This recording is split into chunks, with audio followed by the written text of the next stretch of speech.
Good evening, humans. Tyrannosaurusmoth here, and tonight we're taking a look at the G.I. Joe Classified Series Richard Crystal Ball King figure from Hasbro. Let's do this. Aesthetically speaking, this is a fantastic looking figure, and just that is in design, in execution, the little details, they really brought it here. And I do not have the original figure. I don't even think I had it back in the day. And I didn't know the backstory behind it until saw other people review this or talk about it coming out.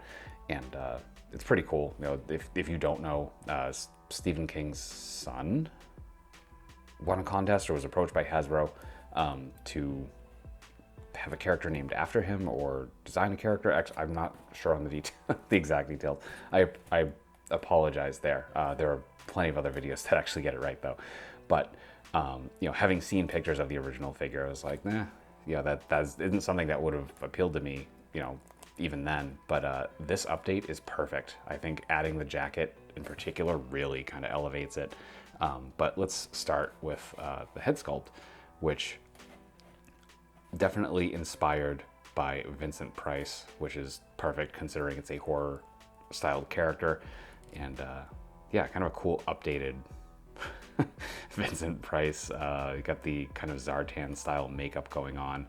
The eyes are awesome. They're kind of a reptilian with gold corneas, and it looks awesome. It's definitely very, very striking.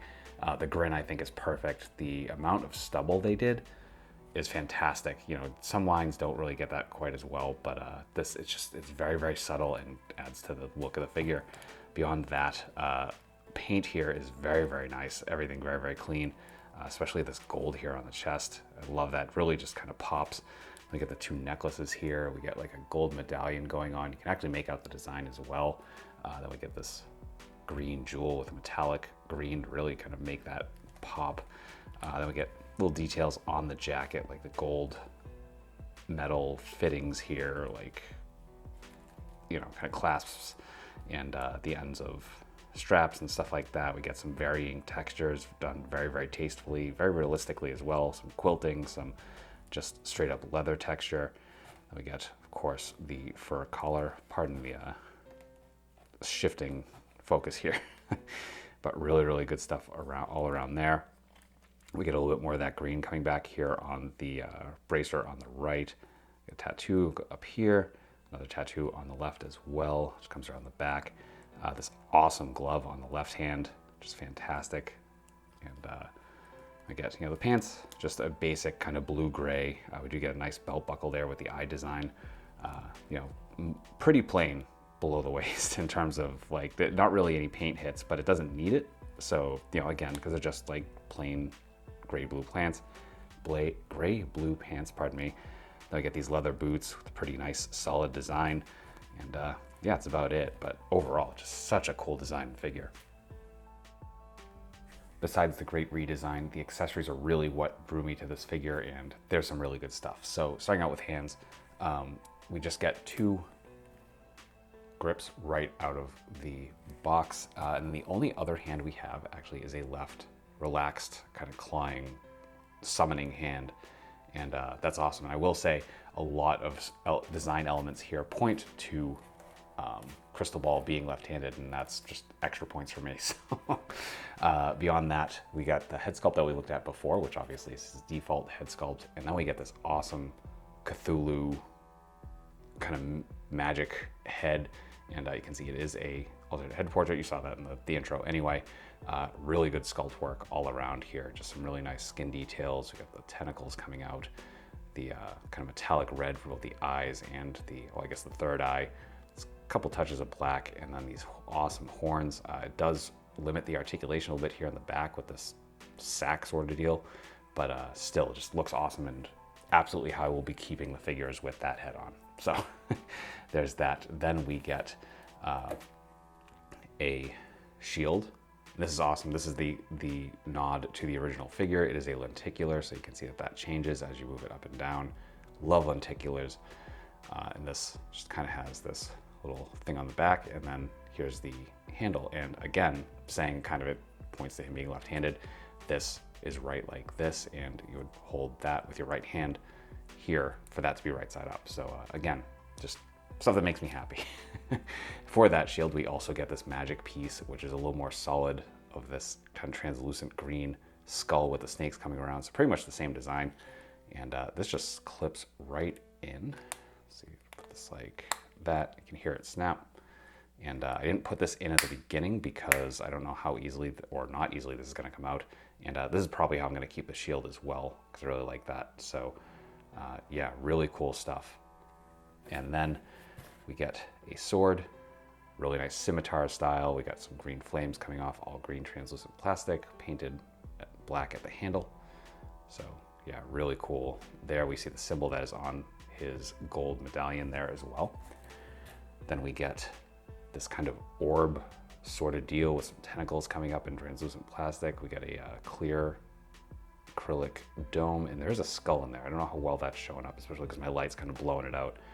But really cool touch. Doesn't really rest in this hand, or at least I haven't been able to get it to. I guess you could get it to work, but just kind of cool it's there, and it's sculpted all the way to the bottom. Then finally we do get a sidearm. So just a kind of standard looking revolver cast in black plastic. Then I get this nice gold piece around here, and we do have a hole there, so if you have any blast effects, those will work. So that will do it for accessories.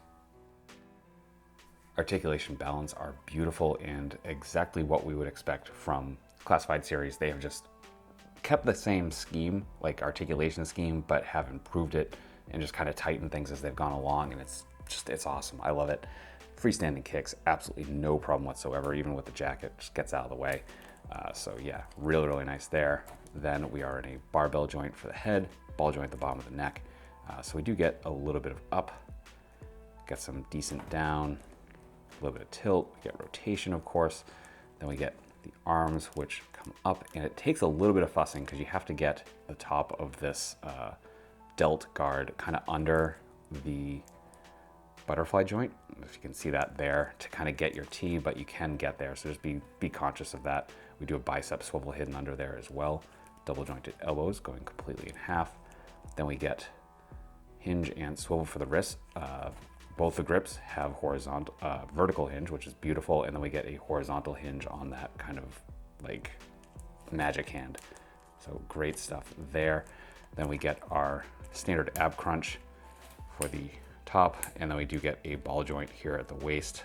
So some fantastic crunch, and even arch back, because we're actually pushing against the jacket, because the jacket gets out of the way, and because this is ratcheted, it actually allows you to keep that arch back to get the tiniest bit of tilt, but we also get rotation there from that ball joint.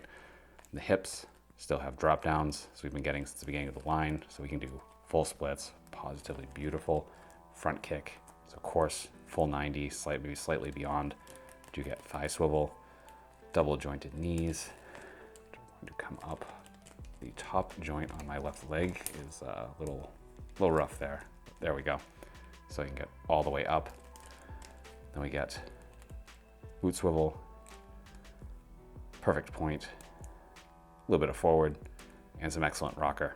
So that will do it for articulation. Getting into size comparisons, here he is with some other Classified series. With some domestics. With some imports. With some monsters. Finally, there's truly in human form in both 1/18 and 1/12 scale. So my final thoughts on the G.I. Joe Classified series Richard Crystal Ball King figure from Hasbro is that this totally kicks ass. A sleeper hit for me for this year. I knew I would like it, at least from the aesthetics. When they released the promo shots, I was like, okay, I have to have that figure. The Cthulhu head, the like magic bits, the kind of left-handed coating. I just was all in that regard, but I did not expect the figure to actually be this fun. When Classified hits, it hits, and I think they really do just a phenomenal job when they get into the like really weird stuff. And I know that's not some people's thing, so if it is, I think that this is an absolute must-have. If it's not, then probably an easy pass. Unfortunately, it is a Walmart exclusive. I had my pre-order canceled, and I just happened to be lucky enough to have one of the Walmarts around me get that like island thing outside the toy aisle for collectors that had this as part of it, and I just happened to find one on a peg. So I was happy there. But I wish you the same luck if you are looking for this. If not, I do hope that the secondary value just comes out. I haven't even looked at eBay. I don't know what it is. I assume it's stupid because that's how things are. But yeah, definitely not one to pass up if this appeals to you in any way, or if you're just a fan of the original character. So that being said, I hope you found this review informative and some entertaining. And if that's the case, I hope to see you back here, because I do reviews every week of action figures related to tokusatsu, dinosaurs, monsters, pro wrestling, and more. So if any of that appeals to you, come on back. Let's just escape the world for a while, talk about some nice plastic, and yeah, have a time. So that being said, I just hope you're well. I hope that all of your toy dreams come true, and most importantly, I hope that you and yours stay weird, simians.